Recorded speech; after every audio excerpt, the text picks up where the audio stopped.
Alex told me there are like 6 different rates you can use for the champagne, but It's not a sudden injury, but it's just like, yeah, just really sucks. But orthotics help. If I didn't have that, I wouldn't be excited. yeah, you said like you use like a sudden, just like 0.0 something. Yes. I had to come here and just made sense. Yeah, that just looks a little tasty. It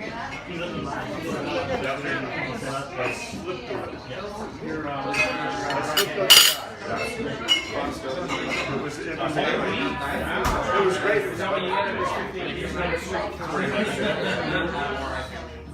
No, I didn't try this all the time. That felt great. Yeah. That sounds great. No, I thought it was a wonderful taste. Anyway, so I'll get started. Every now and again. Okay, so I think there will be more people who will be coming in who are kind of straggling here from Pretty Ugly, probably a couple more. And as well, there will be a few more people that will show up in the course of the evening. I've been telling people not to worry about coming on time in the sense that if you can't make it on time, still come. Because if you come a few minutes late, don't worry about it. Don't feel you're interrupted. Just please come and keep coming. So first of all, I want to thank the Drake Hotel for allowing us to use this space and for hosting these events. And in particular, I want to thank Jonathan Humphrey and Gord Hanna for being the people I work with here. That without whom these events would not be able to happen. There's just no question. And we're really glad you're all here today. We're live streaming this on Facebook. And so anyone who follows the page, the Toplack Sessions, can have access to this video. As well, we're trying to put things up on our YouTube channel. Give me a chance. But we're not doing such a good job of Give me a minute. But anyway, we're getting better at it.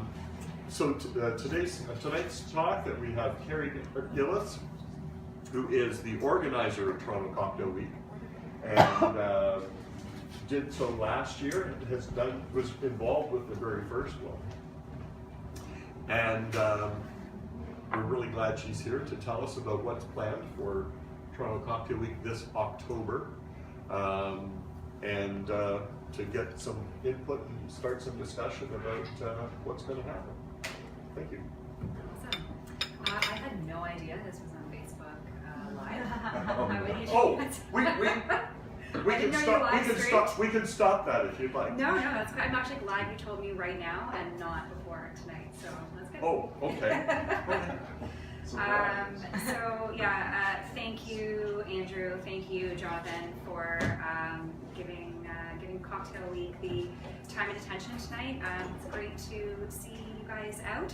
I don't even know if I could call myself industry adjacent, so my background is media and publishing and television, and a love of Toronto's cocktail industry that kind of led me to cross over and try and create something like this and merge it with what I do. So we did it once in 2013 with the Grid, for those of you who are around then and might remember. And then I went on mat leave, and the Grid folded, and a whole bunch of things happened, and I landed back last year at St. Joseph Media. They own Toronto Life, among other brands, and I thought that it would be a really nice fit to try and resurrect it, especially with the support of a brand like Toronto Life, who are sort of entrenched in food and drink, and can help us promote Cocktail Week. So we launched our sort of second but inaugural Cocktail Week last October 16th to 21st. With the help of many of you in this room, working really hard over the course of 10 months to bring it together.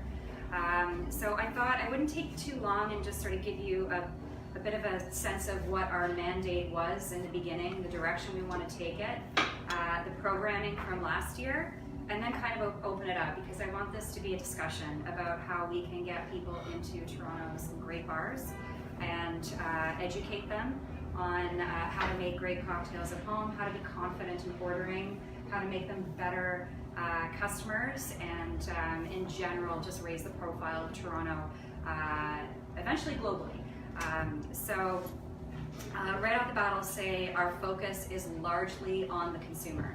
So Cocktail Week was never meant to be like a Tales or a Bar Convent or a trade-based conference. We did always want to have a trade component, but we are not going head-to-head with Toronto Cocktail Conference in that way or anything. The goal is to get consumers out, get them educated, etc. So we sort of had 3 programming buckets last year. The first was, I'll show you guys after. So the first was a bar guide. So we really wanted to include an on-premise portion, a mass on-premise portion. So anyone who wanted to participate in Cocktail Week could go out to any of these bars on any night during the week and order a special cocktail. So we invited sort of a curated list of bars in Toronto to participate, and we charged them a small fee. In return, we gave them an Instagram post through Toronto Life, and we produced 91,000 copies of this guide with all these bars listed by neighborhood with their special cocktail on offer for the week. We pushed that out through Toronto Life.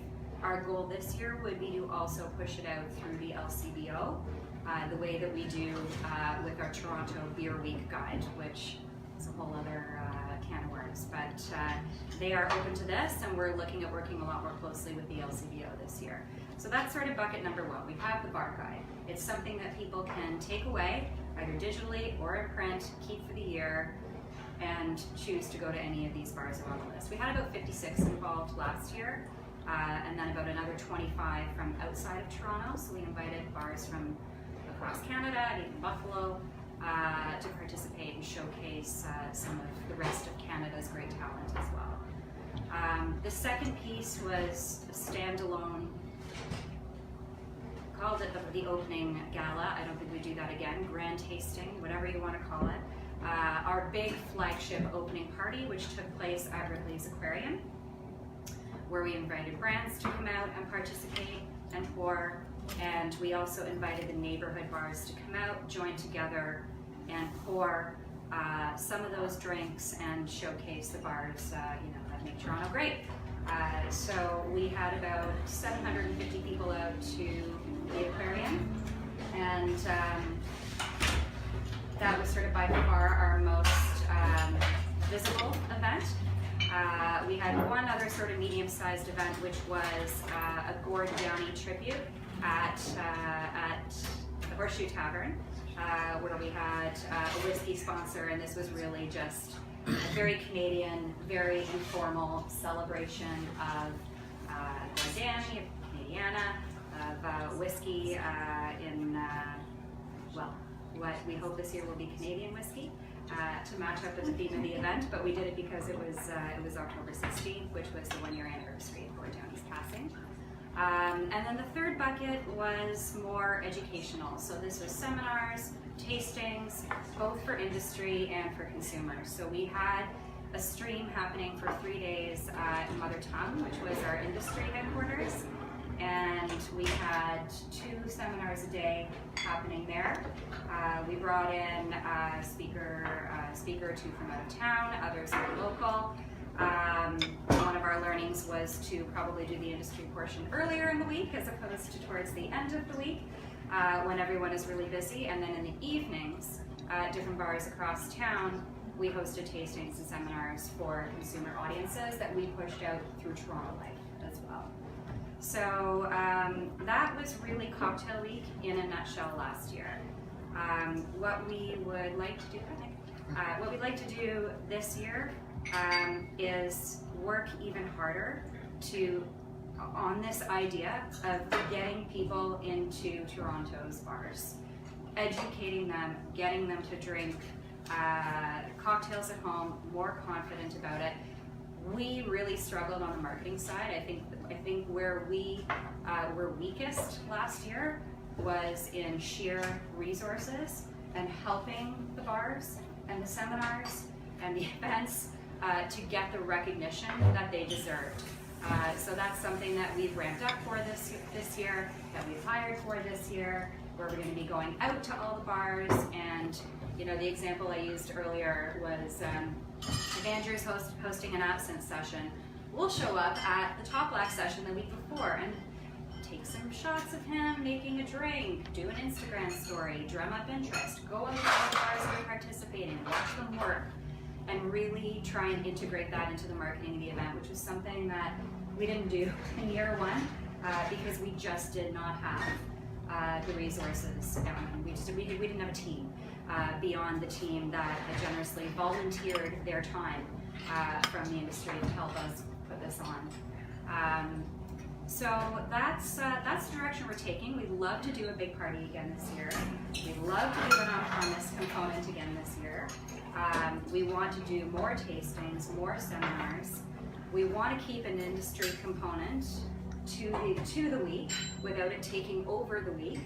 And would love to open it up on discussion about how you all think you know, we can do this and how we can do it together and how we can get people out and what you would like to get out of this kind of a week, or what your brand or your bar or you personally would like to see happen in this city, and how we might be able to help you do it. Knowing that Ontario is such a difficult place to get any kind of events you know, produced and sustained because of our laws. It's you know, it's next to impossible, which is why I think maybe until now there hasn't been any sort of large scale cocktail type festival that is still around, because it's hard to get through all of that. So how much of last year's programming is going to remain the same this year? I would say a fair bit. So I think we'd like to do another, again, we're open to ideas, but I think we'd like to do something similar to that industry seminar stream in which you participated, which was a great session.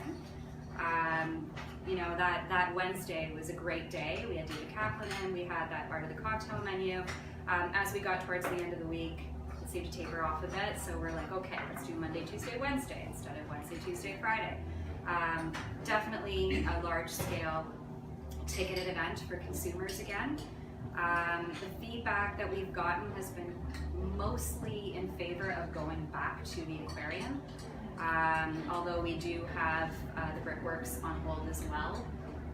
It's hard to find a venue in the core that can accommodate 1,000 people, which is what we would really like to get to, especially after we put all our activations in there and all of our bars. We need a space that size. So there aren't many options that kind of fit the you know, the brand identity and the voice of Cocktail Week. Brickworks could be one, but you know, are people going to want to come out to Bayview Extension? I don't know. But we're going to do it wherever it is. What we'd like to do is more tastings, more guided tours, more guest pop-ups, more things that are happening at establishments above and beyond the bar guides. So I think some bars, and pretty much everyone in this room who's here, you know, their bar participated in an elevated way, hosted seminars, did something else. I think a lot didn't realize, and this could be on us, didn't realize, oh, like I can produce stuff during this week, and Toronto Cocktail Week is going to promote it, or Toronto Life is going to promote it. So part of it is us getting the word out, like we will help you. So if there's something you really want to do over the course of the week, we will leverage our marketing power, we will sell tickets for you, we will get people out to those events. So we want to do more, smaller, intimate, more exclusive. An example I'll give of this, so Robin hosts Pretty Ugly Sunday School. Am I allowed to mention this? We launched late last year a Toronto Life Insider program. It's a paid annual membership program. And it's a group of super engaged audiences that what we found in the 5 months since it's been open, of our 4,000 members now or what have you, is the perks that they enjoy the most tend to be around food and drink, and drinks specifically. So they pay to go.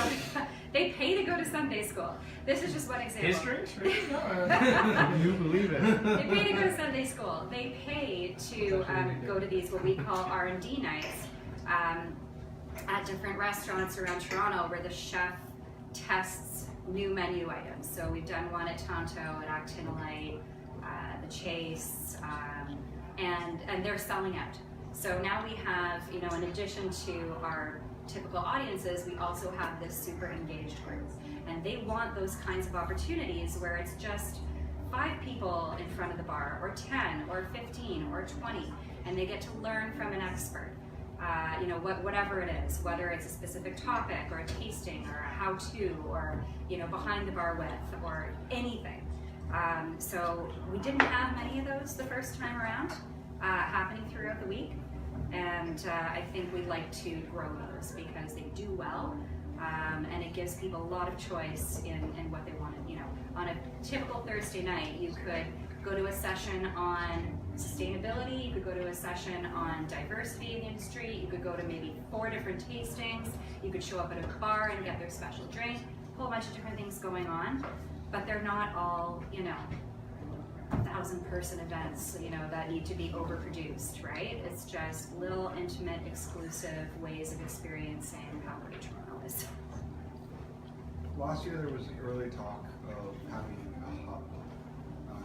Is that something you guys are reconsidering this year? Because again, with more resources comes that opportunity, or is it wasn't really required? We'd love to do that. So just in case anyone didn't hear, Nick was asking about a hub or a headquarters for TCW, which we did have planned originally, and we lost it.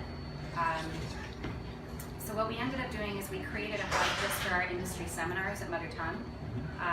But yeah, we would love to do that again. I just don't know what form it takes. Yeah, and I don't have any answers. yeah, it's because it's not a trade event. You know, what we always sort of went back and forth on was, would a hub be busy enough? You know, we're not at the stage yet where we're bringing in industry from out of town in the kinds of numbers that could maybe warrant a headquarters. But like, please. Related follow-up, I mean, just because the other one, TOCC is usually where we see the most industry. Do you guys have syndicated papers to try to get more, there's a couple regulars around Ontario who like Hamilton or whatever. They can Google they're in town for that week because you see them at every bar with their cocktails. Have you guys thought about kind of throw the consumer net wider at all? Do you guys have the ability to syndicate out to? Yeah, we'd love to. Yeah. Yeah, marketing is definitely where we want to do better this year by a lot. So we do have that ability, and now we hopefully will have the resources to do it. So just by way of example, we're going to be doing, when you go to Billy Bishop Airport, all the digital screens as you take the pedestrian walkway. So we're going to do a takeover there because Porter kind of has the sort of regular Toronto, Ottawa, Montreal, New York, etc. People coming in and out of town for that. So any sort of, to your point, like Hamilton, Buffalo, that sort of close city, doesn't have to be Canada necessarily, but close to Toronto, we will be marketing, absolutely. Cool. And that's part of the reason why we offered the bars from beyond Toronto to participate last year. We didn't ask them to get involved in a huge way. It was just sort of like, oh, let's do this, and we'll see how it goes. But it was a start, to trying to do more with the rest of Canada, and certainly invite bartenders and bar owners to come out and participate as well. So we did have some last year, but I think we'd like to do better. Cool. Yeah. Thank you.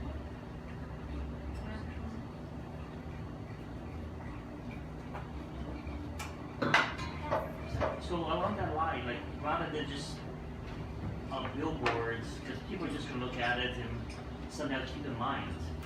Can you do a promotion with Billy Bishop where I've seen whiskey bands, but do a cocktail pop-up and introduce people to a cocktail and say, you know what, Toronto Cocktail Week is coming up, and you can experience this cocktail and others and expand your expand your experience with cocktails. Yeah. Definitely is coming up. I would love to do something Because that's like more that. interactive and it's interactive, yeah. Yeah, I mean, we'd love to. That would be amazing. That's a really good question. I don't even know if we'd be allowed to serve on site here. I've seen Corby's has done Have they? tastings at the leadership, and Yeah. I'm not sure if any other brands, but That's a You great definitely idea. have to rent a hangar there for sure. It's been done before. Yes, that's right. I think Ace Hill did that Yeah, once they did. too. Yeah. Yeah, I mean, we'd love to do like a pre-pop-up event to promote. Absolutely. yeah, and that exposes people to it rather than just seeing something and well, I'll think of it and they forget about it. Yeah.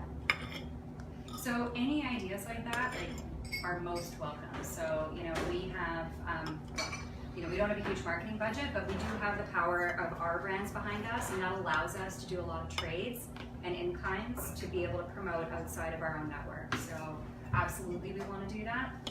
Yeah. And so operationally for bars that want to be involved, do they apply? Do they write to someone? Do they pitch ideas? What's kind of the right route to kind of solving that? Yeah, so we didn't really do this with any structure last year. One of the things we thought about doing for this year is having a registration right on the website. We did this for seminars, but we didn't do it for bar signups. So if we can make it really easy and just, boom, boom, boom, you're in, you don't have to, we make it very turnkey, you don't have to do any work to get involved. And then for those that want to sort of go above and beyond, we have conversations, right? So ideally we would have some subcommittees of people within my organization and within the community who are interested in one aspect or another, sort of taking on gathering ideas, whether it be for specific seminars, topics, parties that bars want to put on, whatever it is, we will help promote it. So by way of example, last year for the opening party, we didn't have the expertise in-house or with our sort of logistics, production team, to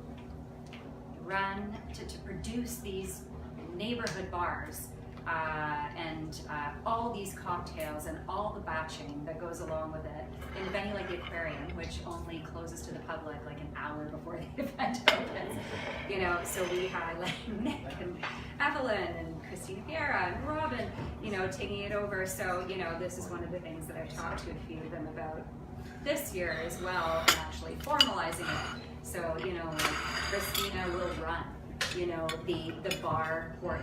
She will run the bar program at our big event, right? So we have some more structure around this, and we have the experts actually running it, and which leaves us to do the things that we should be doing, which is marketing and media and getting the word out and selling tickets to consumers and that sort of thing, and getting our partners in the industry to do what they do best where we fall short. So.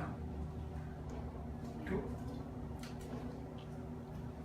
Is there anything last year that the community didn't do that you wish we had?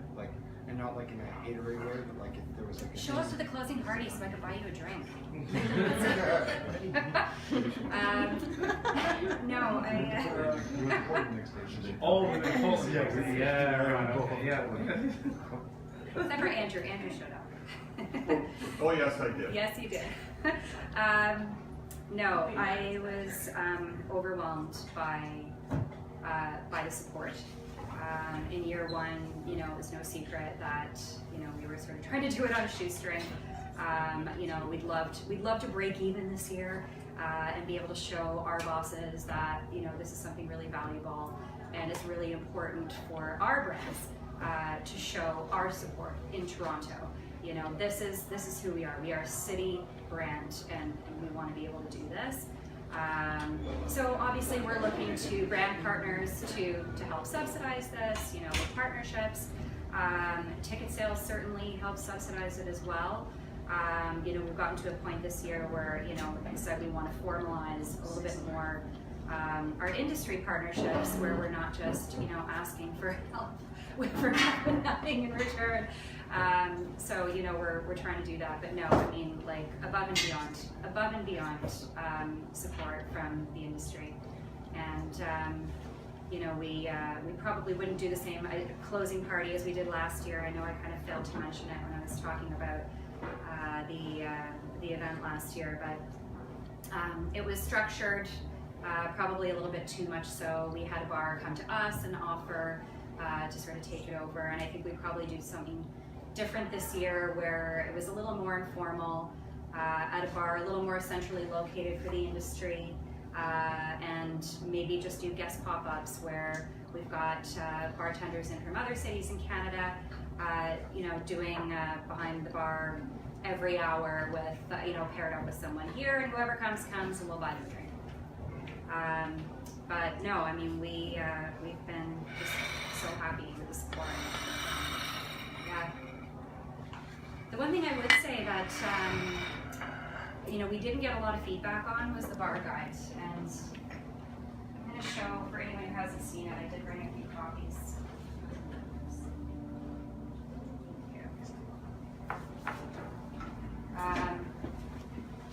So what I am interested to know is whether this is actually valuable for bars. So, Are you still ready? No. No. So I gotta say something. I don't think so. Real quick, as curiosity on this whole thing. Yeah. I, as a business owner, I wasn't a part of the Toronto Cocktail Week for reasons of being. I didn't really know much about it, to be honest, and just the bar guide itself, I feel like was something that was like. I'm pretty sure we're not a part of it because like it was like something you bought in to be a part of, correct? And like the benefits of what that did is something that I'm very curious of, just for future reasons. Yeah. So yeah, no, that's a really, really good point. And we talked a lot about this, whether or not we should make it free, you know, and whether or not it should be an editorial product.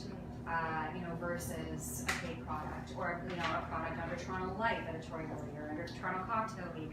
So ultimately, we landed on a price that was $350 per bar, and in return, we gave each bar an Instagram post unrelated to this to use on Toronto Life, valued at $2,000, that bar could use at any point throughout the year. And then, so we did that.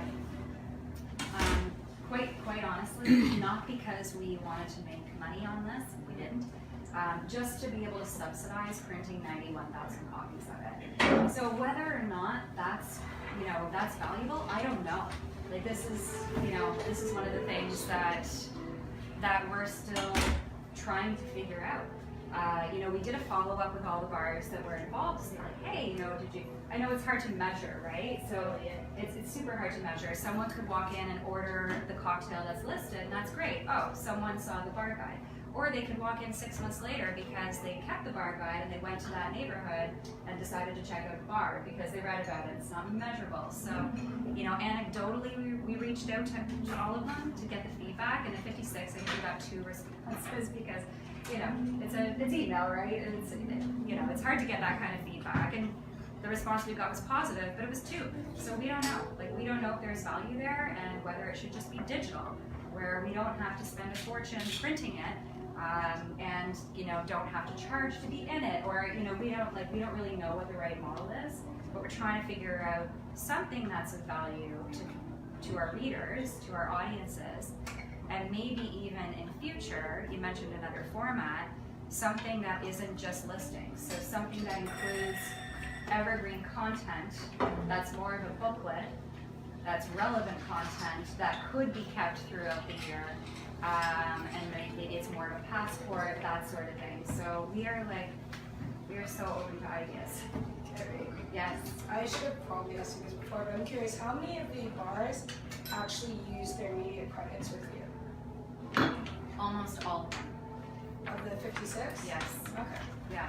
So the only ones we didn't charge, just so you guys know, we didn't charge bars outside of Toronto because there's no value of the media credits for them, and we were trying to sort of seed something for future years.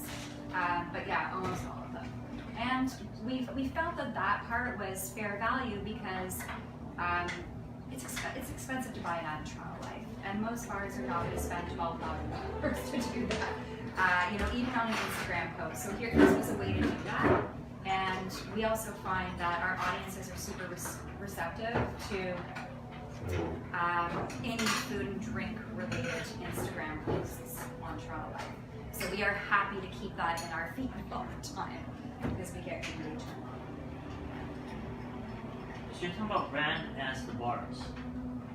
Sorry? When you talk about brand, you're talking about brand as bars.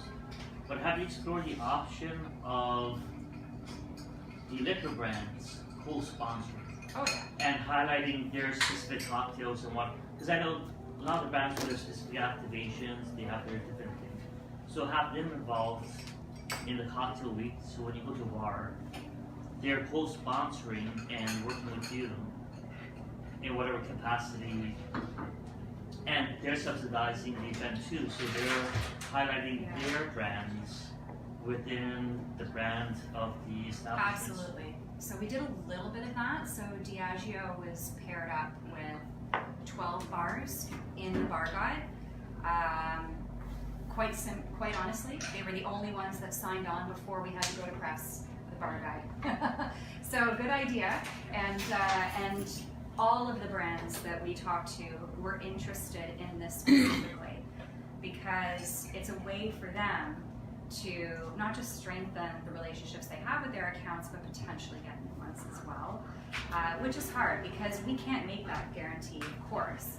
We can facilitate it, but if Yeah, you keep going. I just want you to see that. Oh, sorry, okay.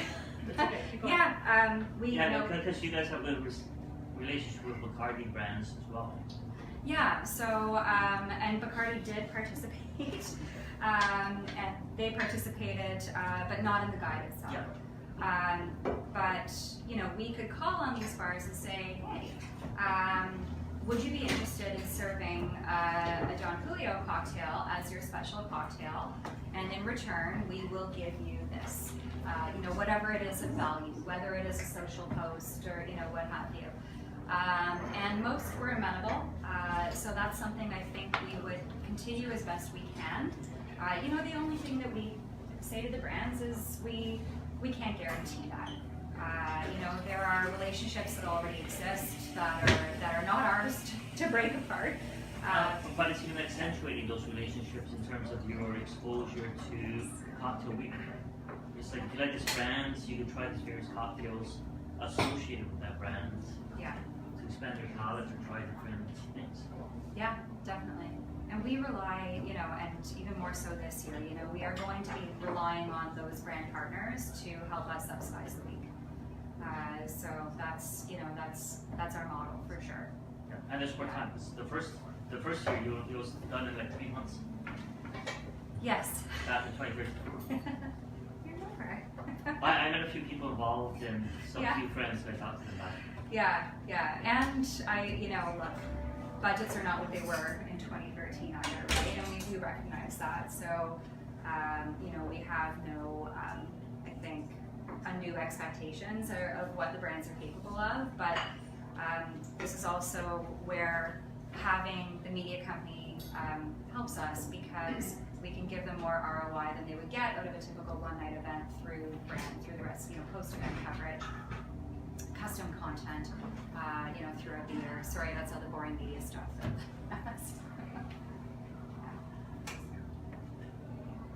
So, just while I can get a word in. Sorry, I don't want to be talking this much. I'm completely, no, not you. I'm completely in your blind spot, so I'll just dump 3 things on the table at the same time. First of all, I think, is everyone here in the industry but not an agent? Am I the only agent here? No, we're agents. Okay, so a couple agents. So the first thing I want to say is that as a small agency, I am used to doing absolutely everything with zero budget. So I think that maybe some of the ideas I might have could help you with doing things with no money. The second thing is to everyone who is actually a bartender or has a bar, don't underestimate you personally reaching out to people, to agents, to brands. Because I'm here because someone invited me to the first Toplack Session that I went to, invited me to join Bartender Atlas, invited me to join OBC on Facebook, and OBC on Facebook made me aware of this event tonight, where I can now say, I'd love to partner with people and offer the brands that I have. And also give you great ideas for doing it without charging me a lot of money that I don't have. So I think that everyone often is going to assume that someone else is going to do the marketing or that it's going to cost a lot of money. But it really is word of mouth. And that's how it'll happen. So I just wanted to encourage you with that. The second thing I wanted to say is that I just got back from ProWine in Germany from last month. And they had an app, and the app was pretty much like Tinder. And everyone who was at the events for 4 days signed on and registered at no cost and declared what they were. I'm a producer, I'm a sommelier, I'm an educator, I'm a consumer. And then everyone kind of says what they're looking for and who they are. And the app itself makes matches, and you can look for what you're looking for by country, by brand, by whatever, spirit, anything like that. And then, literally, if I'm looking for a tequila and someone's looking for an agent in Toronto, then we agree to meet. But the app also has the flexibility that you can make the appointment and change the appointment and chat with each other so that if something comes up and you can't get there, you can reschedule. So I found it extremely efficient, extremely beneficial, and I still have the app. And a month after coming back from the show, I'm still reaching out and making contacts with the people that were at the show for the ones I couldn't follow up with at the time. So as an agent, what I would be doing with an app like that with the Toronto Cocktail Week is in advance reaching out, hey, who's interested in featuring a rum or some other brand? And then I could literally make my appointments before and create those relationships, and then afterwards I can then reach out to consumers who are registered and say, guess what, we're going to have such and such a supplier at this place at this time, and you can sign up for seminars and events through the app. I'm pretty sure there's enough talent in Toronto to either rip off and duplicate this app or just buy it outright at a great value. Why reinvent the wheel? Vancouver Wine Festival could use that. Oh, absolutely. Were you there this year? I was way back 20 years ago and helped create Vancouver Wine Festival. So, aside from that, the other thing, and I think I may have lost it now. Oh yes. So coming back from ProWine, I flew on Icelandair. And has anyone flown on Icelandair? Oh yes. So on my flight back, I had literally just downed a mini of gin as I hopped on the plane from one of my suppliers, and I opened up the onboard menu and they had a 3-page spread on craft gin with amazing mix and doing the cocktail table side as you're drinking on Icelandair. And there's a lot of airlines to which Toronto is either a destination or a hub. And I'm just imagining that, for instance, Icelandair, who wants to build its Toronto business, might say, guess what? We have a distilled industry that is burgeoning in Reykjavik with 5 amazing products that aren't in this market. How about if Icelandair is one of your sponsors and you just need to feature these products in 5 locations? I think you could get money out of airlines, and you could get the airline to feature this if you redo this, that this could literally be a handout to everyone in the cocktail menu. Go visit this place where they're featuring the Iceland spirits in Toronto in October. So that's some money for you, some big money. Well, thank you for the tip. That's wonderful. You're welcome. We're talking to Air Canada now, but you know, we definitely want to move outside of the beverage alcohol category for subsidy on this kind of an event, because they're just like, you know, they're just look at the agents. You know, the dollars just aren't there anymore, right? And that's fair enough. I mean, you know, like we're all in the same boat. There's not a lot dedicated to marketing. So. I of all people should know this, but why are the liquor companies not making enough money anymore?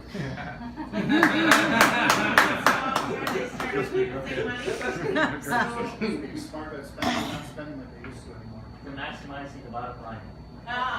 So there are probably people here who can speak better to this than I can, but I can only speak for my industry, but marketing departments as a whole are generally getting less dollars because it's becoming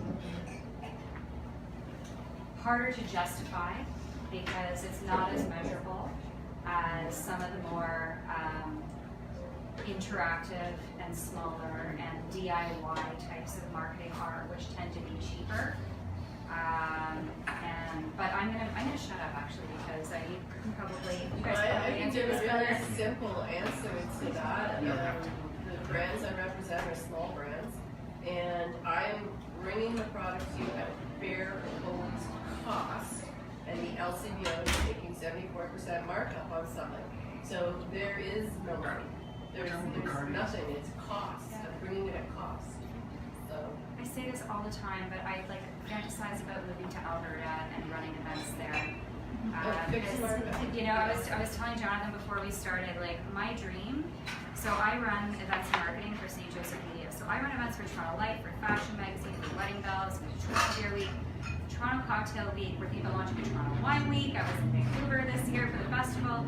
My dream is to be able to quit my job and run Toronto Cocktail Week full time. And I feel like that will never happen in Ontario because it's so hard to get anything done.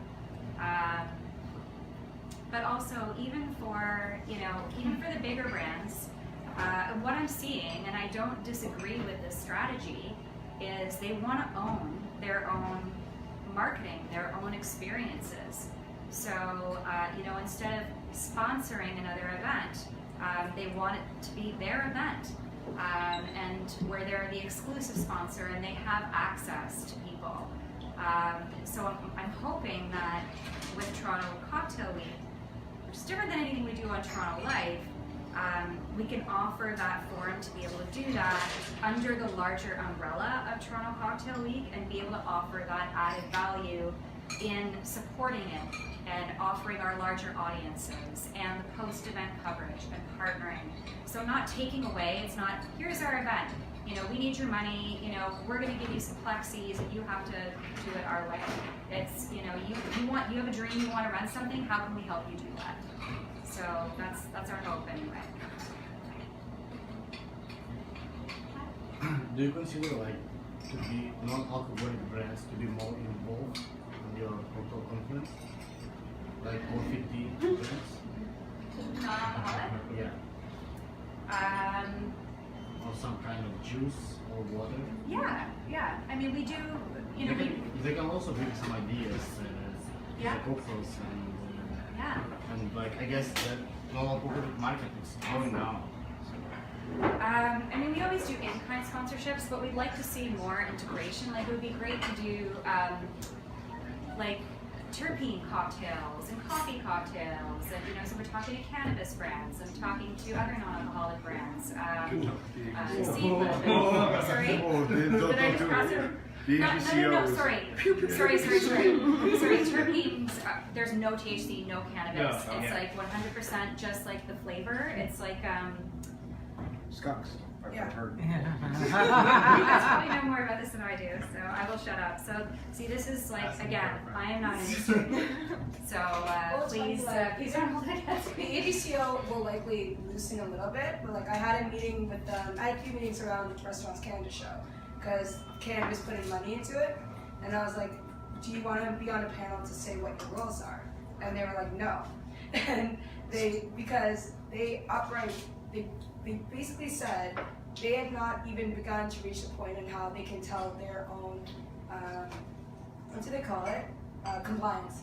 They don't have compliance standards for cannabis in general. They only are barely having selling standards. So the way that they're treating it is the LCBO can sell alcohol and LCBO employees don't have to know how to do smart serve, right? Like, because they assume that people are not consuming it in the store or immediately after, whether or not we know that's true. So that's how they're treating cannabis.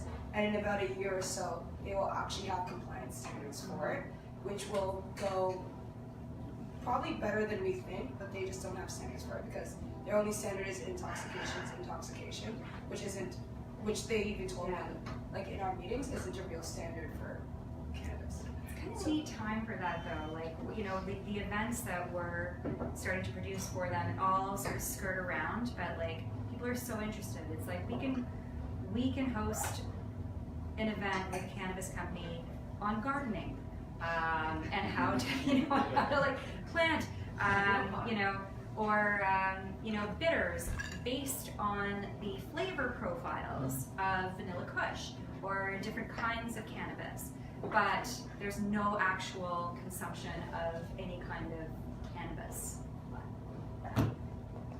Sorry, I didn't mean to strike a...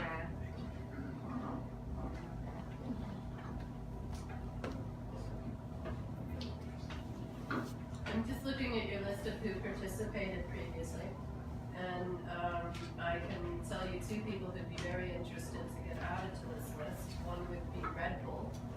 I did a couple of the rap release parties there, and I was extremely skeptical of Red Bull. Don't drink it until I did the events. Now I love it, and it mixes pretty good. So they throw great parties.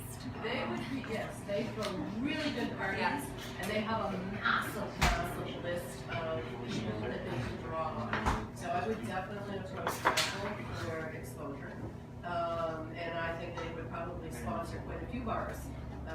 So that would be some money for you. The other one I know that's interested to do some venues combining entertainment with cocktails would be the Ballroom Bowl. I already talked to him about doing some patio. They've got an upper level outside patio that's right off of where they do their entertainment stage. So they would absolutely be interested in participating as well. And I think it's quite central. It's very large. It might actually be a good location for the after party. And I think he'd be into it. So That's awesome. Yeah. Carrie. A question, in terms of like when you start up your advisory panel of people that kind of curate what is going on in terms of the week, like in terms of the bartender and community aspect, like how do you select those people, how do people have a voice in that, and then looking outside of our community, how do you approach people in other industries that might have different expertise to bring other than just cocktail focus, so like media or beverage companies, big companies, or tourist boards, consulates that you want to work with to bring in products, or even reaching beyond different cities, USBG, if you want to bring in special bartenders. Like, are you just looking at our community in general, or are you looking outside of that? Really good question. Yeah, really good question. So we don't have a formal advisory panel this year, just simply because I think we took up a lot of people's time last year, and you know, in the first year, and also, you know, there's a lot that we can sort of do on our own, and then target, you know, those partnerships and that expertise down to where, you know, to where it's really needed. So I have a team for the first one to be able to work on Toronto Cocktail Week. So we've hired a director of influencer marketing. She's got a PR background. She also has a background working with a lot of the brands. So she's going to help me closely on Toronto Cocktail Week on brand partnerships. We have someone that we're hiring on contract to deal with social strategy and content strategy, because something we really have fallen short on is our social feeds. They have lain dormant event since like, October 30th of last year. We are not proud of it. But we just need bodies. We need help, we need expertise. So on the media side, the marketing side, within our sort of unit, we're trying to make that happen ourselves, or find that expertise on contract where we can.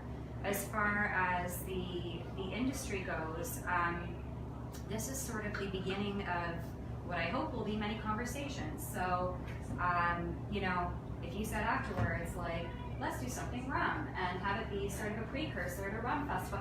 Do you know what I mean? And then we can help you sort of promote that, which is, actually I think it's happening before, but you know what I mean? Like it's, we can find ways, it's like, okay, here's my expertise, we can help you with this. So very informal right now. We don't have any sort of committees set, except for conversations that I've had where people have said, yes, I'd like to work on these specific areas. And then some more formalized contracts that we're going to be putting in place to make sure that we're running certain pieces of our events and our programs with experts that know how to do them. I don't know if that helped answer that. It does.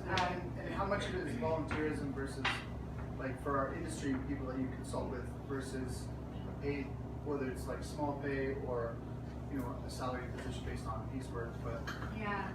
So, well, we'll be hiring for our biggest bar program. So we talked about that a little bit before Christine came in, but we want to have a team running that formally this year that will not be volunteer. In terms of working the actual events, or that event, because I think that's sort of the only one, apart from hosting a seminar, where we're asking someone to come out and donate their time, as opposed to participating in their bar. The way that we've structured it until now is anyone who's participated in the bar guide, if they want to come out to the event, there's been no cash payment. What we'll typically do is offer them, something in kind that will further their bar, and then it's on that bar to decide whether or not they want to put resources against it or send bartenders to work it, or be there themselves. Bought in already, correct? That's because, well, no. So there's no commitment beyond the guide itself. So beyond that, this is just what we did in the first year. I don't know if we'll do the same structure again. So what we did last year is we themed that bar guide by neighborhood. So you've seen we've got, just the core, downtown, etc. We reached out to a number of those bars and said, would you like to come out and be a part of your neighborhood at the opening party? And then it's up to them to either say yes or no, but we're not paying them to come out. So we see it as sort of a mutually beneficial promotion, right? So we're giving them access to this audience. We are including them in post-event coverage. It's a give and take. It's not, we want you to do everything for free and we're not going to do everything for free. So we see it as a partnership, but we're also open. Like, this is why I'm here. Like, I want to know what's valuable for owners and for bartenders, and if we're going down a path of doing something that is turning a blind eye to something that's important to the industry that I may not know about, I want to know about it. I would say too, because I'm curious. I was on the advisory board in the beginning, so maybe you guys did this. So ignore me if you already did this. But it's been a while since I have even worked in a bar that has truly struggled with volume from season to season. And I only mean that because I think a lot of the benefit to a bar guide is places that want to have a consistent uptick in business and for people to really understand what they're getting. And that was, I think, what Toronto Life wanted from the bar guide.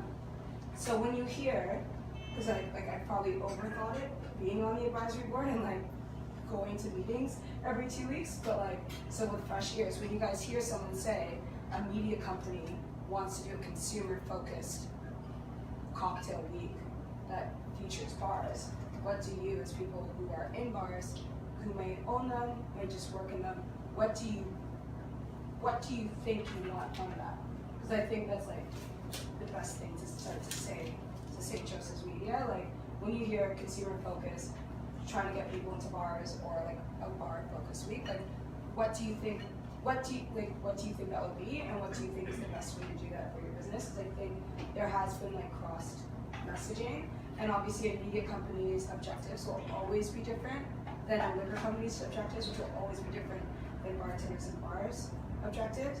So the idea, I think, like in a Toplack session, things to try to bring the media and the brand's objectives as close to where we want them. So I feel like we should probably just say, like, do you like a bar guide? Do you not like a bar guide? Do you think it should be digital? Do you think it should be an app? Like, because a lot of energy went into making it printed, which maybe is outdated, right? Like, that was a lot of our conversations in the advisory board. We argued about this a lot, like for probably 5 months. We argued about it. So it's like, it's not unfair if you want to like critique it because it's been critiqued, right? Like, do you like the idea of doing special drinks, or do you think that's stupid? Like, do you like the idea of being featured at an event, or do you think that's dumb too? How do you think, if there's 60 bars focused, how do you think people are going to be brought into them? Because obviously an event, it's best to curate it, but then curating it becomes, it leads to what can be perceived as favoritism, right? Or like, so I think, I don't know, maybe you guys already talked about it. There's like, 5 months left. Yeah. You can fight it out again. Yeah, we can, yeah. No, but I think it's a good point, and if I can maybe sort of summarize it, it's what's going to make it meaningful for you? You know, like, tell us, because, you know, we want to make it meaningful. Call Tiki.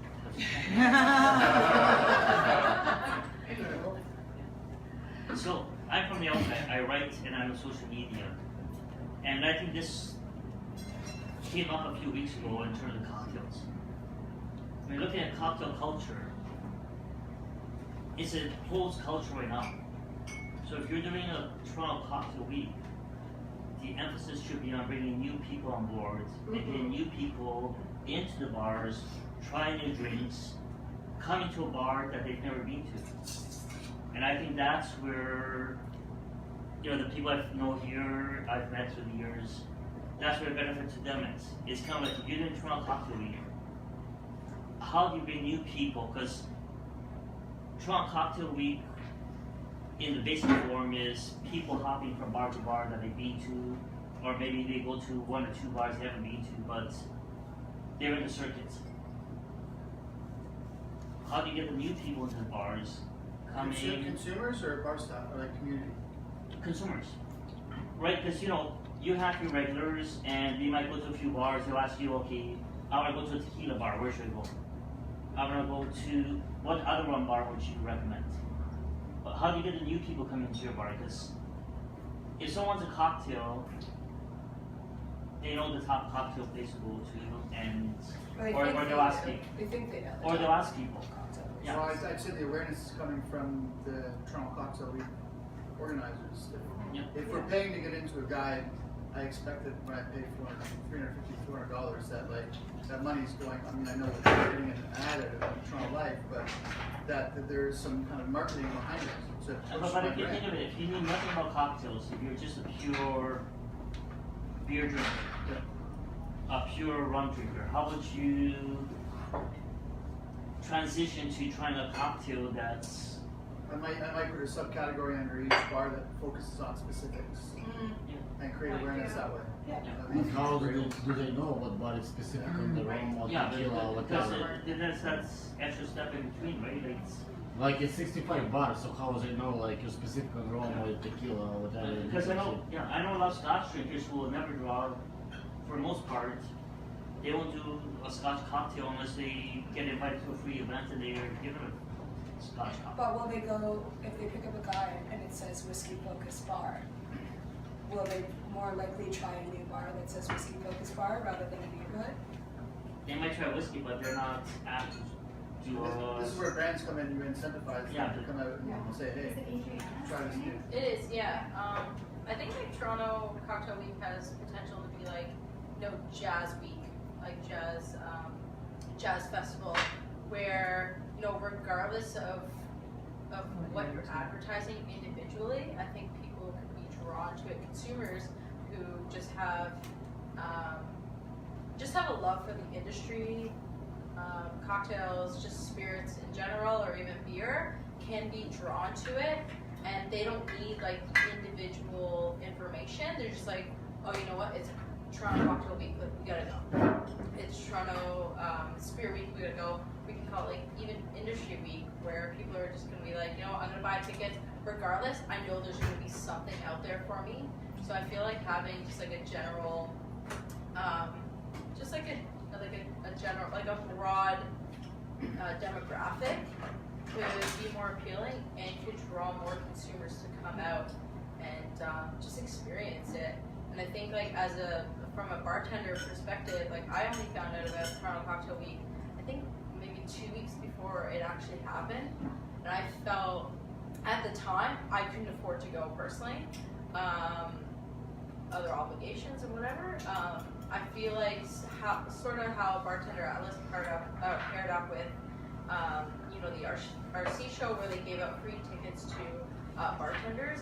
Maybe, not saying that we need anything free, but maybe like a discount towards industry folk who can come out, heavily promote it towards their guests in their restaurant or bars. Could definitely bring people in. It's like, hey, you know what? I'm gonna be there. Yeah. I'll see you there. So we love that, and we did offer that last year. But so I have a question back to you then. How do we get the word out, or how do we get the word out better to the industry? And yeah. Sorry. I like the concept of like summer dishes and winter dishes. So maybe you can think something about like the cocktails week. So when you can print the book and you can go like side by side with bars, when you can like found the rum specific or whiskey or tequila or mezcal or whatever liquors or wine, and But that's also, brands. yeah, Like, get the brands involved to promote the brands. yeah, but it's also you can involve the brands, but at the same time you can do some kind of food pairing as well, right? So like, okay, this kind of rum will work good with that kind of food, and go there and try for special price. I just want to go back to the two people who spoke just before you, just before this topic was lost. The idea of the curated, minimalist, these are the best bars that represent the cocktail scene in Toronto idea. This concept could be seen as exclusionary. And Well, I think I'm gonna disagree with you and say that like, if a bar is willing to put up the money and go against it or go with it, be like, I want my bar to be featured, or I want to participate. It's up to the owner to participate. I'm going to agree with you and offer an alternative way of spinning it. So I think that there is a definable way to determine who is actually performing at an international level or even at the top level within Toronto, and that you can have a curated, minimalistic list of bartenders and bars who are demonstrating that without excluding people who need to take baby steps towards making that even more vibrant by having more people who are doing a good job. Because I can tell you, there's like just a fledgling little bar at Birchmount, Eglinton in Scarberia is doing amazing things without connection to anybody or anything. And I would want them to be able to say, all right, I'm going to take a beginner novice package and get involved and pay a minimal amount of money and be exposed to all the great things so that they can up their game. And not as competition to anybody who's already at the top of their game, but in order to make the entire scene more vibrant. So I think that some sort of graduated or tiered entry that allows a continuous inflow of people that improves the entire industry while still recognizing the leaders and in fact glorifying the leaders and saying here's the people who led it all is a way to then get those consumers who are in far-flung reaches like Brampton, who are major spirits drinkers but not necessarily cocktail scene people, to draw them from there into a place where they can be exposed to a different level. Yeah, I mean that's a great idea. One of the things we had thought about for this year was a mentorship program. that you know, can maybe be tied into an industry component, matching people up. You know, you talked about the sort of Tinder component of this app that they were using in Germany. But just so you know, we didn't actually exclude anybody on this. So we did come up with a list, but there was no, you know, we didn't turn anybody down. You know, if the way I always describe it, you know, if Jack Astor's came and said, hey, we want to be a part of Cocktail Week, we would say, okay, who did your cocktail program, or what do you want to submit? You know, we wouldn't be like, oh, absolutely not. So, you know, we weren't exclusionary. We tried to keep it. We tried to just keep it, you know, between 10 of us. You know, what we thought, all the bars that we could possibly think of, you know, on the map of the core of the city. But I think that's a great idea. You know, we love to get fledgling bartenders and bars involved. I think isn't the key distinction for everybody in the room between a bar you can get cocktails at and a cocktail bar, and that is sort of the thing of it. It's not Toronto Bar Week, it's Toronto Cocktail Week, so like any bar can be like, yeah, I'll make you a fucking margarita, but like that's not what we're talking about, right? And like if you're a fucking bar, it's a fucking cocktail bar. But that's an interesting point, Nick, because we did actually talk a lot about whether it should be called Toronto Bar Week. Yeah. Initially, too, you know, there was that question.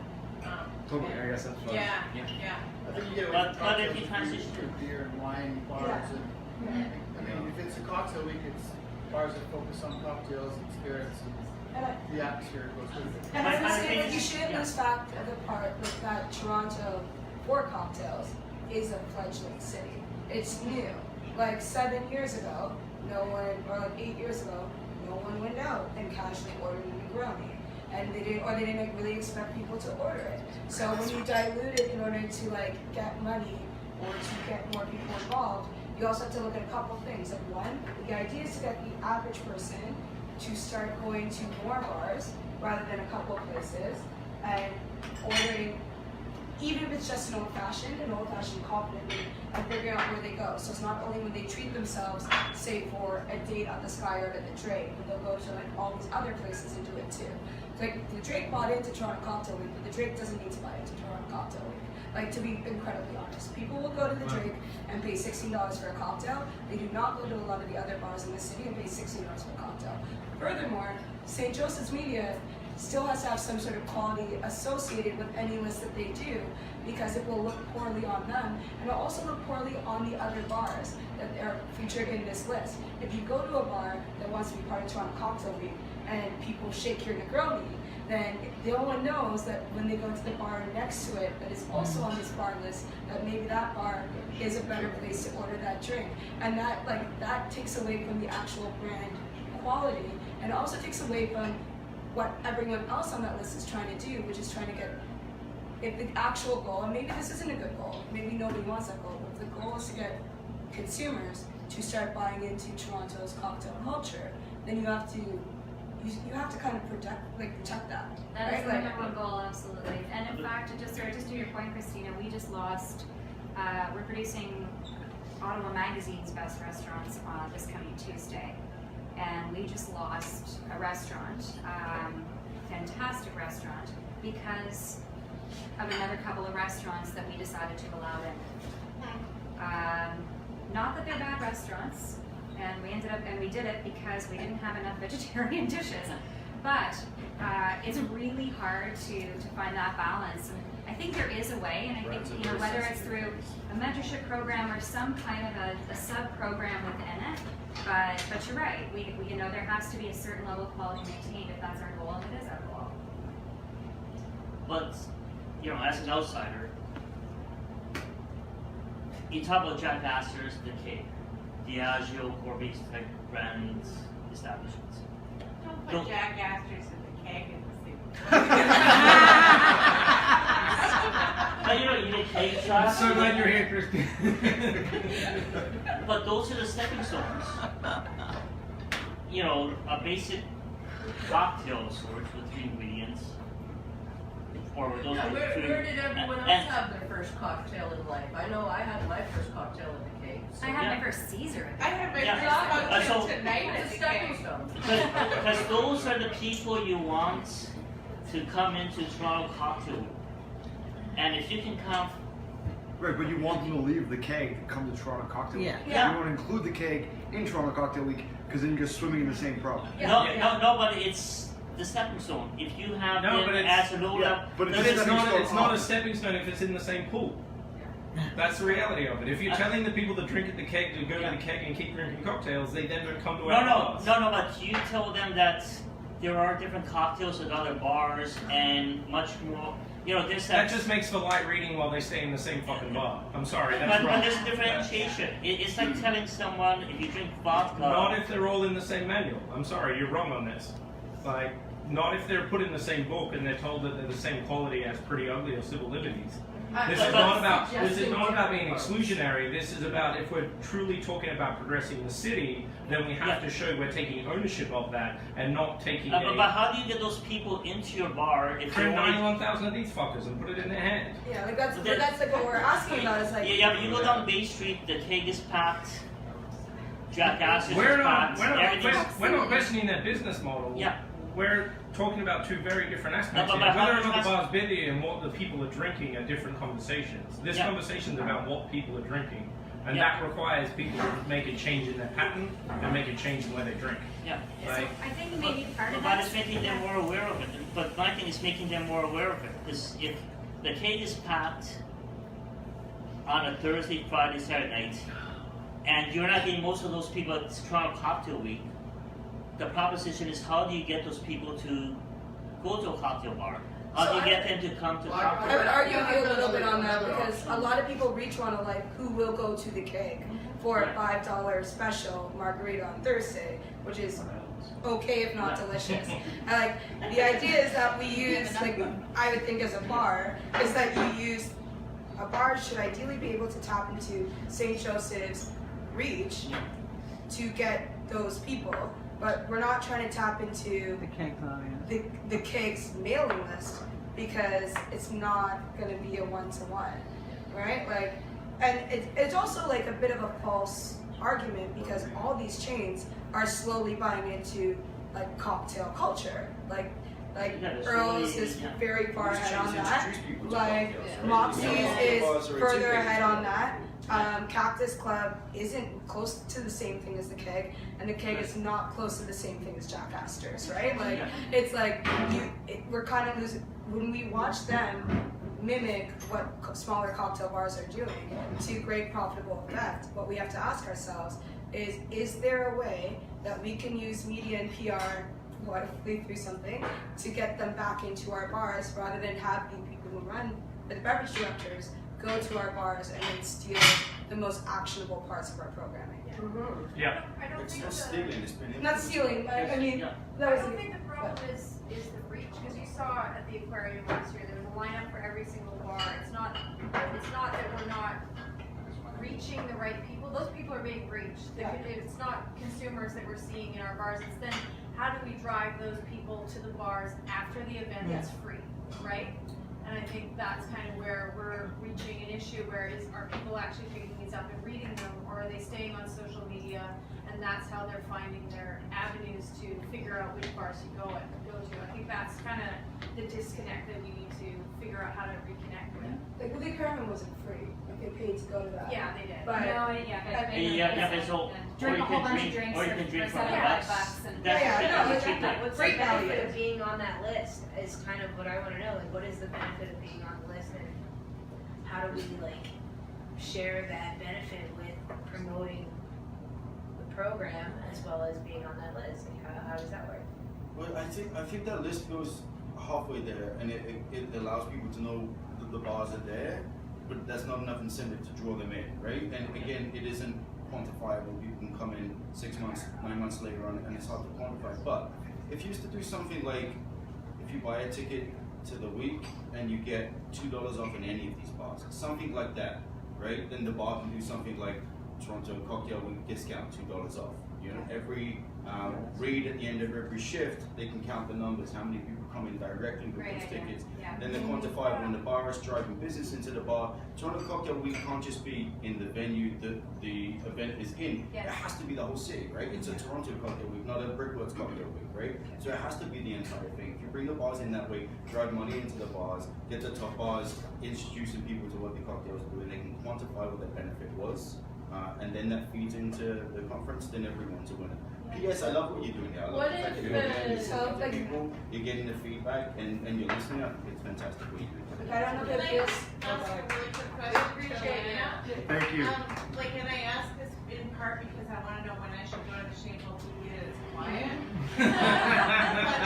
But honestly, like, you're a bar that's busy, you don't really need a lot. Like, are there hours when you would say, oh, I would like the bar to be more full?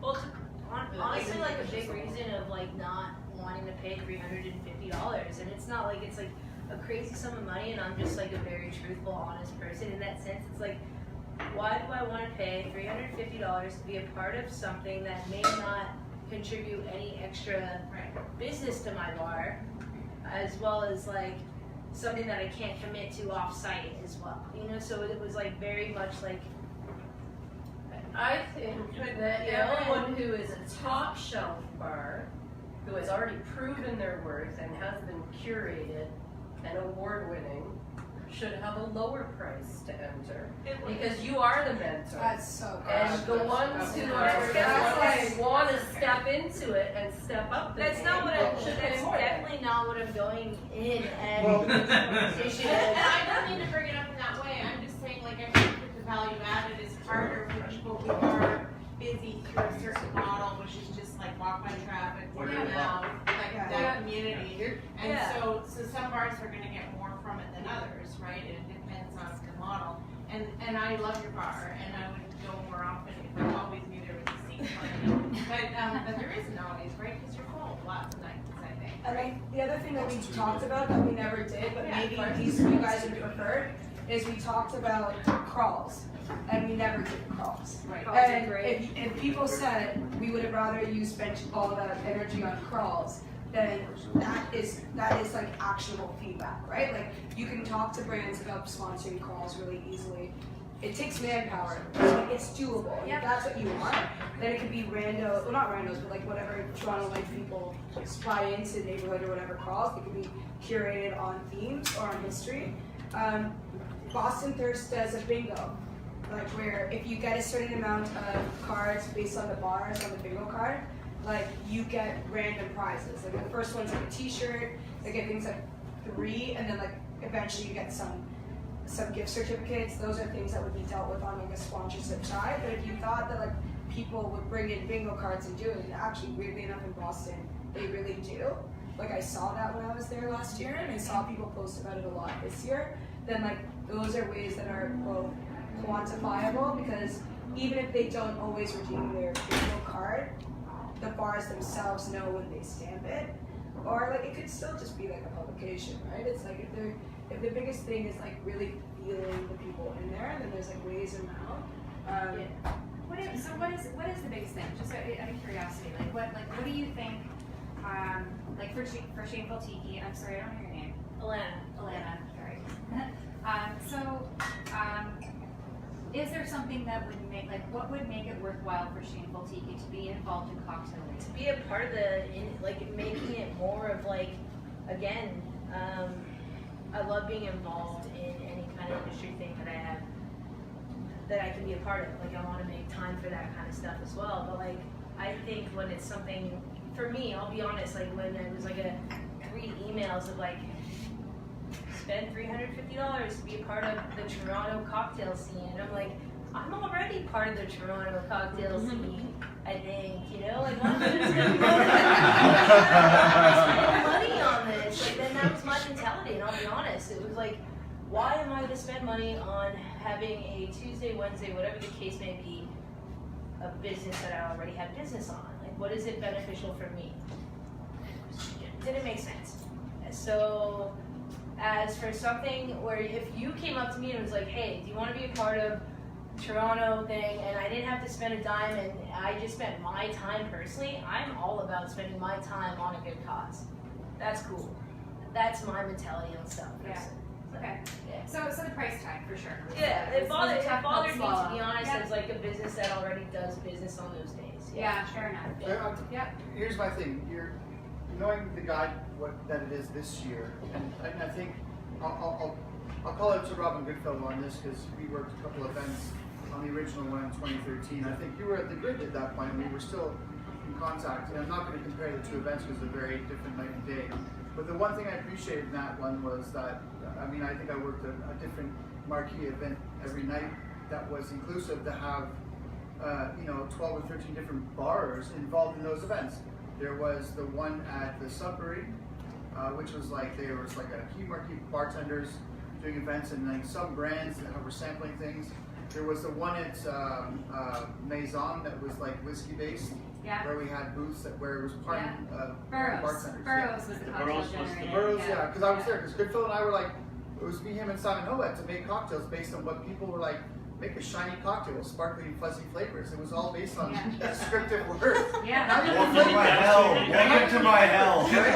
But that was the most odd thing. But you had 3 bartenders from 3 different bars in an inclusive environment where there was 10 other bars with different kind of themes behind their bar. I think if you have an inclusive environment where 20 bars participate in the cocktail world, maybe you bring a keg in and to be involved, but maybe they get outside of the keg box and do something. But every night there was an event that drew people to it. Yeah. And from that event, the bars were able to promote themselves and their bartenders to say, come back to our bar some other time. Right now you're basing this guide to be like faith-based, where you're like, you're paying $350 for this, and you're hoping that maybe 1 or 2 people show up to it. But there's no tangible interaction between anybody when you hand this out. If you're doing a different marquee event every night, like the aquarium, but maybe something else every other night, and the closing party, which, I was there. But if more participation and more bars saying, you want your bartenders at this event, this event, this event, and you theme them and you brand them and you get sponsorship, and there's more bartenders working with each other, it's a much more fun and creative environment. I think that's what's missing from last year, where you're like saying, let's go to this place for a tasting or a seminar based on this or this.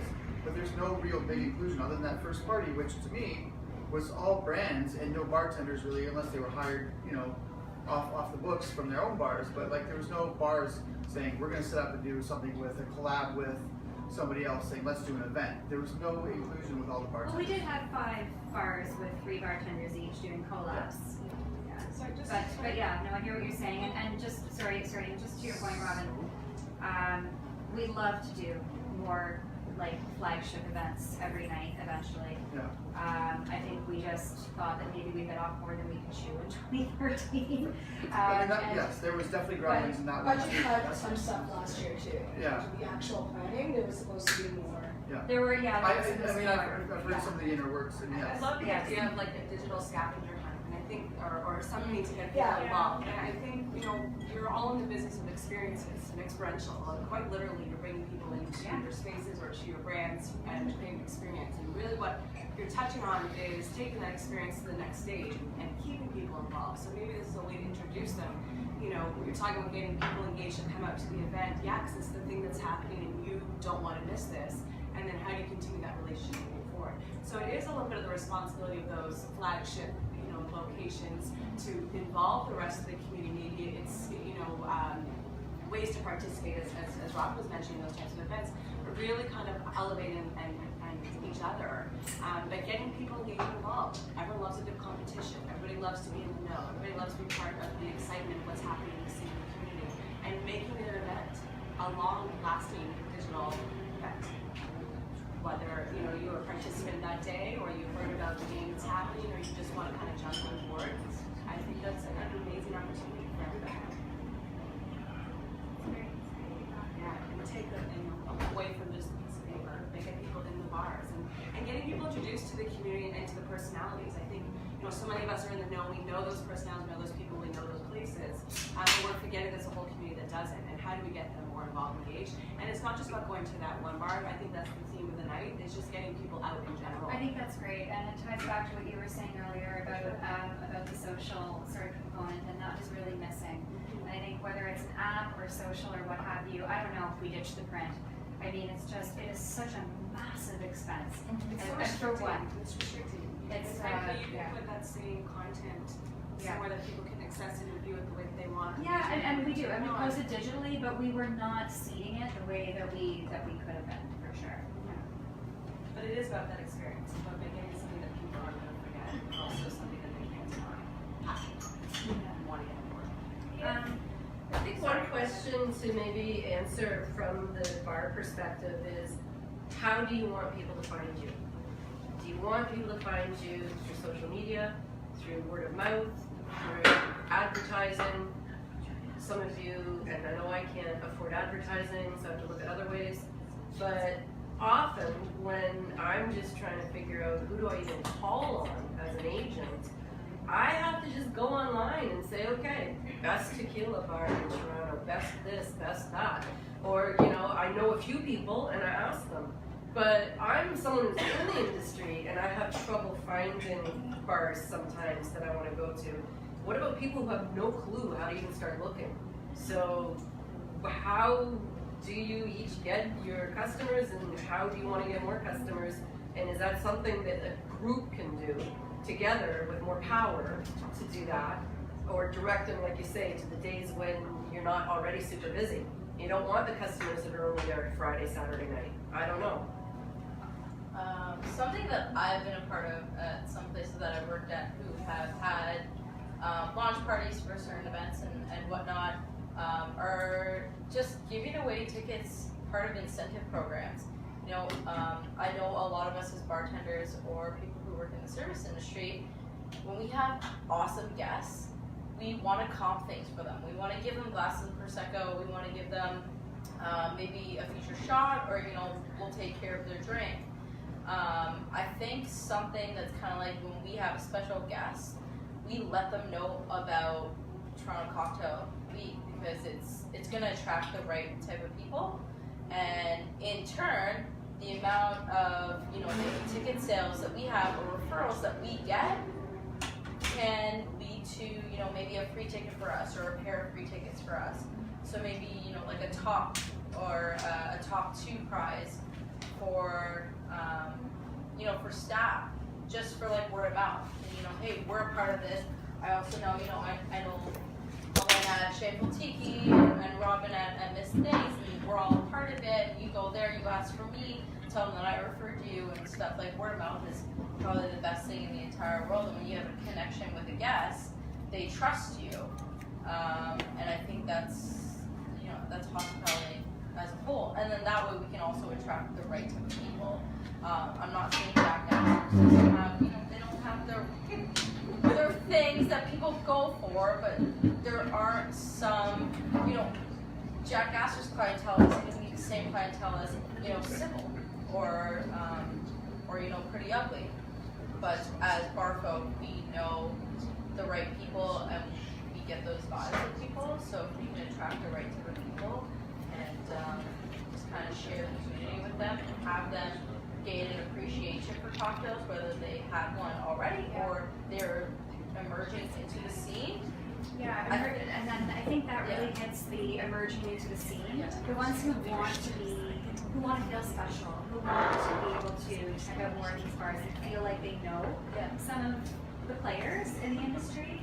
And I think what I'm hearing a lot, like just from everybody, is, you know, how do we drum up interest? How do we get maybe new people interested or more interested? And I think maybe the answer is content. And this is something that we didn't do very well last year. That we talked about doing more with the guide. We focused a lot on the guide this year. The guide was really, you know, it was one piece of a larger event. Whatever format it takes again, I think it has to include content. Because this is what people are going to trust in a lot of ways. And whether it comes from a Toronto Life editor or guest content providers, which could be any number of you in this room, talking about any number of topics. That is going to be really appealing for our readers. We're going to say, oh, I never knew that about Baiju. Just kidding, no one's going to drink it. But, It went well. It went very well. It smells bad. I love it.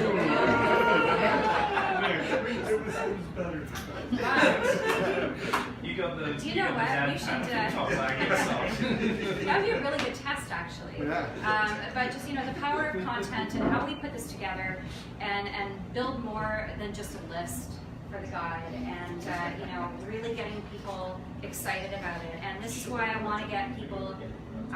This is why I want to get our social strategists and our photographers, our videographers into the bars leading up to this, and shooting video and doing stories and getting people drooling over volcanoes or whatever the case may be, because that is what looking at that is going to make them go, oh, I want to go, I want to taste that, I want to do that. And admittedly, we did not do that very well in year one, so hopefully that will help. Johnny? I feel like there's something. It's come up a few times now. There's such an opportunity in like the Jackasters and the Milestones and the Cousins. You're agreeing with me? I am agreeing. I'm 100% agreeing with you with this. Because in these places you have people that are starting to make cocktails for the first time and people that are starting to drink cocktails for the first time. And every brand is built 20% on premise and 80% retail, right? These people, get them involved, get them to realize what the top cocktail bar. The top cocktail bars are so intimidating to 90% of the people out there, right? Like these are the places that familiarize people, get them comfortable, then you bring them in and then you show them. You don't think so? You don't think so? I like the idea of the new just cocktails, the people that are into cocktails and whatnot, but like, I think if we're gonna spend any money, on printed material, putting it at BYOB, where cocktail enthusiasts are trying to make cocktails, and being involved, or the LCBO on bottles, where we can get affiliated with brands that have so much more money than we all do. Yeah, and so those kind of absolutely. are where that money should be spent on printed material. I don't know if you were here when we mentioned it, but I'm hoping that the LCBO will actually distribute the guide this year if we do a printed guide, because we do have a partnership with them for Beer Week where they distribute 15,000 copies to key stores around Toronto. So we'd like to do the same kind of thing. They'll do it because you can get their weekly wine pick on a fettuccine, and it's like it can be there. It can definitely be there. I would say too, the other thing that we sometimes ignore with brands and brand money is they spend that money. It's like they have to figure out where they want to spend that money. So I work in an event center right now. I see a lot of very questionable sponsored brand money on events because they have had the case made to them that this is the best way to potentially get it sold. So part of this is also shifting when and where they want to see that money going, because it's not like they only have say $50,000 and trying to got all of that. It's like I get a ton of product every week that's sponsored for a lot of different events. So I think the biggest thing is on our side, when we do get to be ambassadors, and then also on Toronto sponsorship side or whatever, is really putting forth that case that the best way to convert consumers is to get consumers to go to bars to try a product that is utilized in a very good way, so that when they get it, they think that when they go home and spend $60 or $40 on a bottle, it's going to taste the exact same way at home, even if we know that won't happen. If it doesn't happen, they keep going back to the same bar.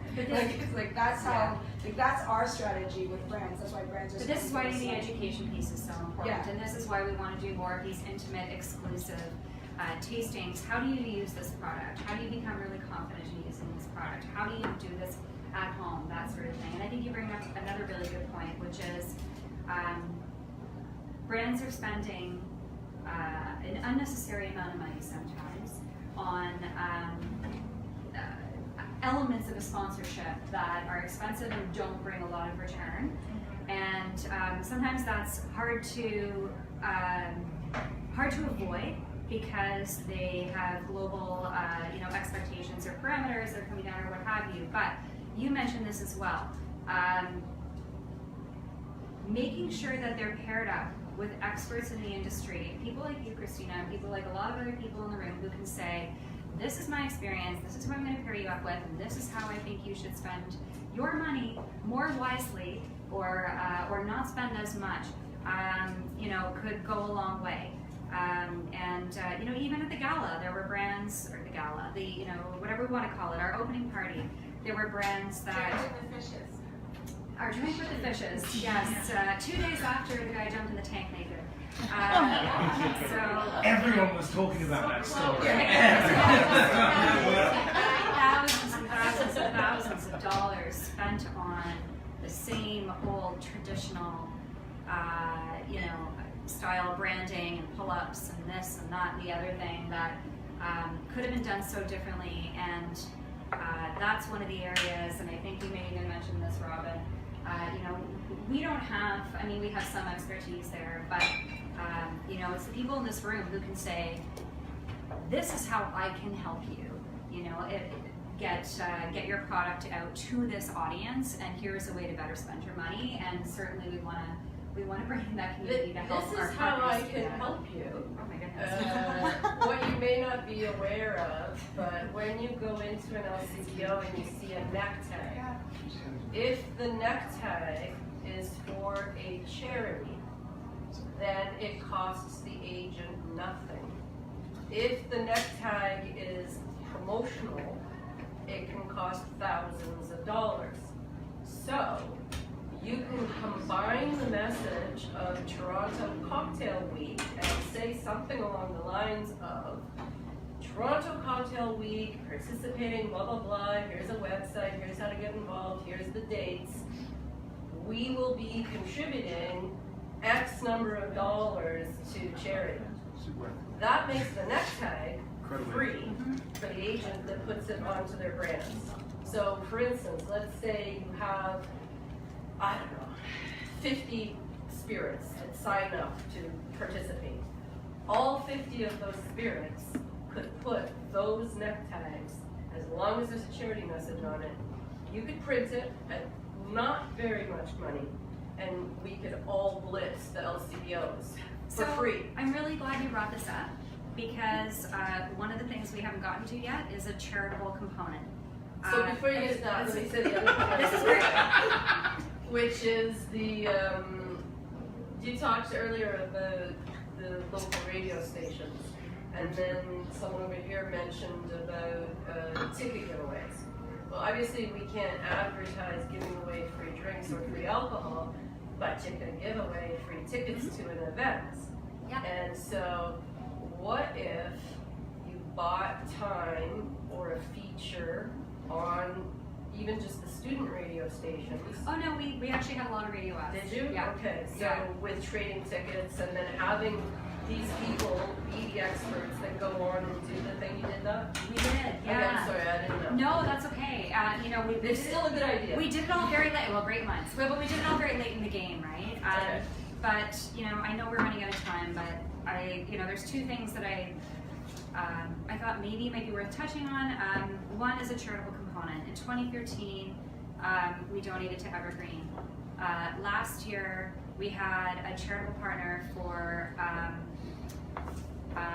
one of our events, for the Gord Downey tribute, but we didn't bring in, we didn't really have a CSR component to the event, and that's something that I think we really need to change. And we need to figure out what that theme is that sort of incorporates Toronto in some way, and maybe the industry in some way. We've talked about doing a foundation. Affordable housing is huge right now. Yeah, we talked about doing sort of a Toronto Cocktail Week Foundation that we could start through the Toronto Foundation to help us sort of build our own, and that way we could change it every year. So we would sort of decide what makes the most sense for that particular year or what have you. So I'd love to I don't know if anyone has thoughts on that, but it's something that we are still trying to figure out what makes the most sense.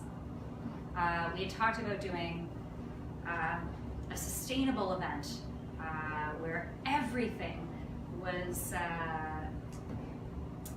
what's the word I'm looking for? Sustainable. So maybe someone heard this. Earlier, like having a measurable way. But it was impossible at the aquarium. we tried. So what we ended up doing was we produced stainless steel straws and we gave them away as people left. But trying to produce like a zero waste, you know, you and I can talk about that and how we might be able to incorporate that. So if people got straws, yes, and then they could bring the straw to the bar, and you could count the number of people who bring straws, that would be a measurable way of knowing that they were directed there. I highly doubt people would do that, but it's a wonderful idea.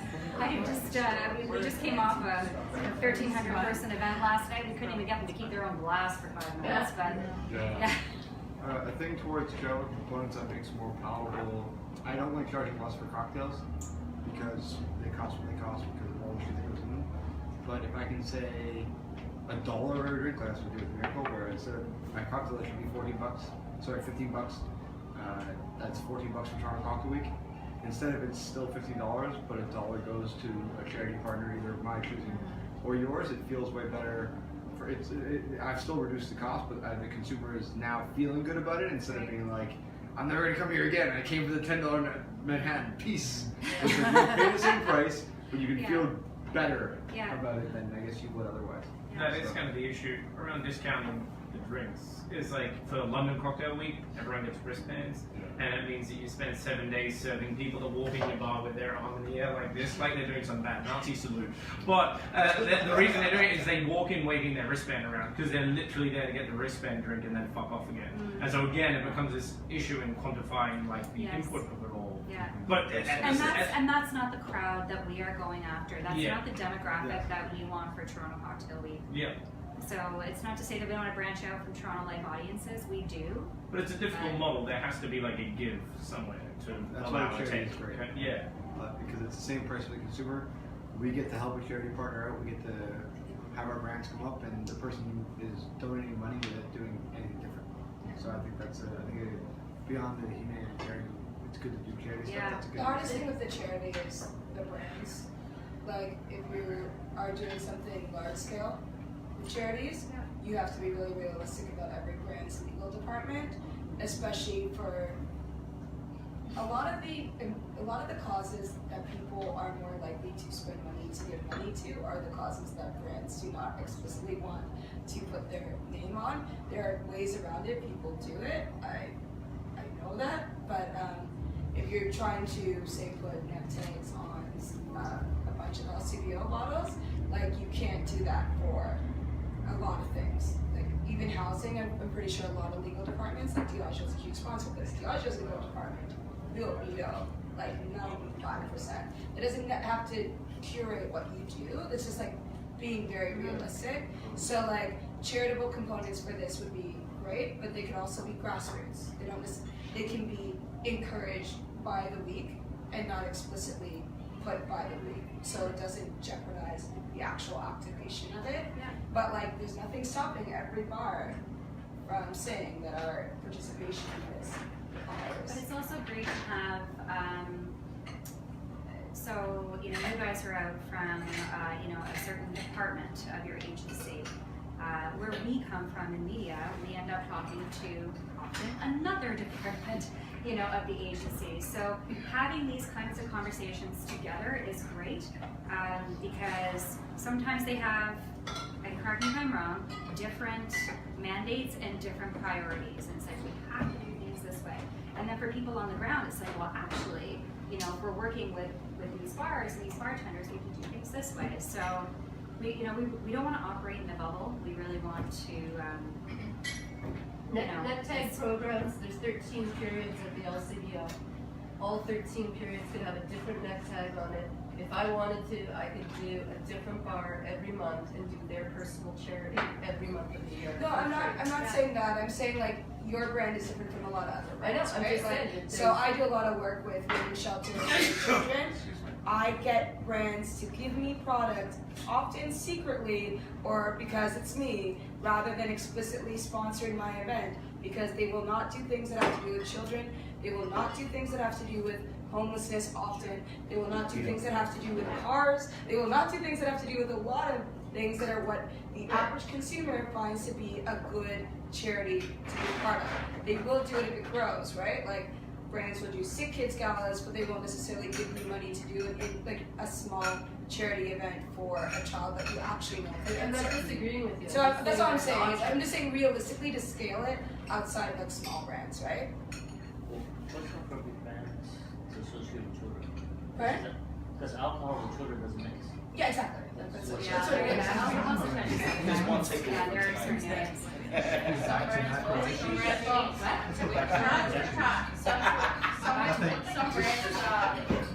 Some charities do like Can I ask, so I promise to be my last question, and I hope the book is the last question for the night. Can we have a wrap party on the boat? Do you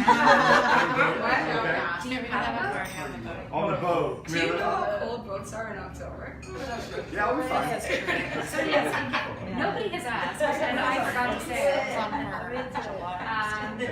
it. No, sorry, something exciting. I was just going to say we're looking at the same timing in October, but sort of moving it back to a Monday so we can start, a little bit early with the industry stuff. So we're looking at, I think it's the 14th to the 20th, or something to that effect.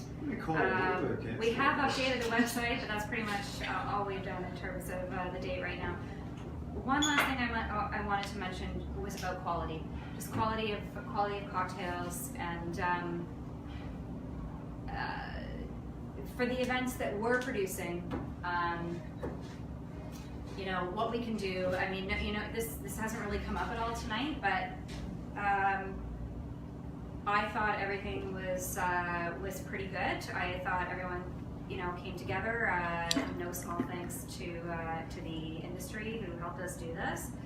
But is there anything else we can do or that we should be doing differently? This was touched on earlier, but it is Toronto Cocktail Week. This is not wine. This is not beer. It is spirits. And we spent a lot of time talking about the name of this event. And there were a lot of cutesy names that came up, and my personal favorite was Sismondo's, which was Mix in the Sips. And we had Sip City. That's really good. Remember, you maybe, yeah, it was Mix in the Sips. That was you. That was 100%. I was drunk. But this is, the reason we arrived on this name is because it did not require a tagline to describe what it was. Toronto Bar Week could be any number of things in the beverage alcohol category. Toronto Cocktail Week is pretty darn specific, that it's about cocktails and spirits. And we want to make sure that there is quality there, and that what we're serving is quality, and that we're not the drink show, which doesn't exist anymore. But you know what I mean. Drink show is great though. I mean, you had like 60 brands, and people could try and talk to people and taste things. I mean, it became a shit show with people getting hammered, but the original concept was great. And fair. Wow. And it did, I remember neon blue and a lot of rowdiness and a lot of vomiting and like all the things that we really don't want Toronto Cocktail Week to be. And I never want to be an event of 20,000 people. We want to be authentic.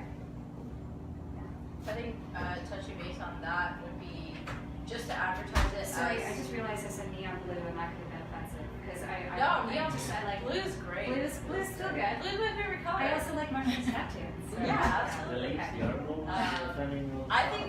I think regardless, like to have Cocktail Week is just to glorify the appreciation for cocktails. I know a lot of people don't really, they don't know the actual meaning of a cocktail, and not to shit on certain brands, or I'll censor myself, not to poop on certain brands, but if Warehouse was a part of it, people wouldn't take it so seriously. I still go to Warehouse. I'm not trying to shit on it, but I'm saying like I think as a cocktail to advertise cocktails is just for people to know that it's not for overconsumption. It is to enjoy, and is to appreciate brands, spirits, and what you have in front of you, and also the history that comes behind it. So, however you're going to advertise it, just make sure that people are appreciating, what we work so hard to defend. Because I feel like on a daily basis, I have a lot of people that are in front of my bar that really appreciate cocktails, but then there's other people who, you know, I'll talk about competitions. They're like, oh, you mean flaring? And I'm like, no, it's not about that. That's what I'm saying. They're like, oh, how you throw things left, right, and center. I'm like, no, like I'm not a circus clown. It's like, yeah, but that's what it is. Like, I think at the end of the day, it's just to have people appreciate what we do, and to know that their money is worth something. And I think when people have an appreciation for, you know, spirits, for cocktails, for the history, for brands, it sells itself. They're not going to question spending the amount of money that they do. But yeah, so yeah, not that done. Mic drop. It would be great if those of you who I don't know, I'd love to connect with you when we're done. So many great ideas here tonight. I really cannot thank you enough for coming out.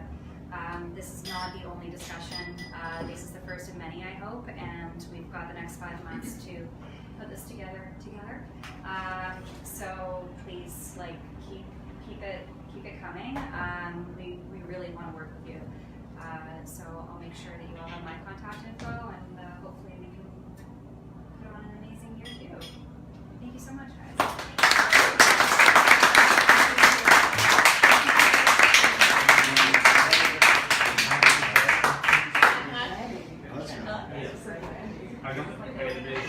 Come on. We got like 12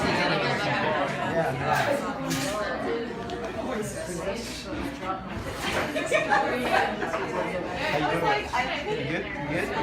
You don't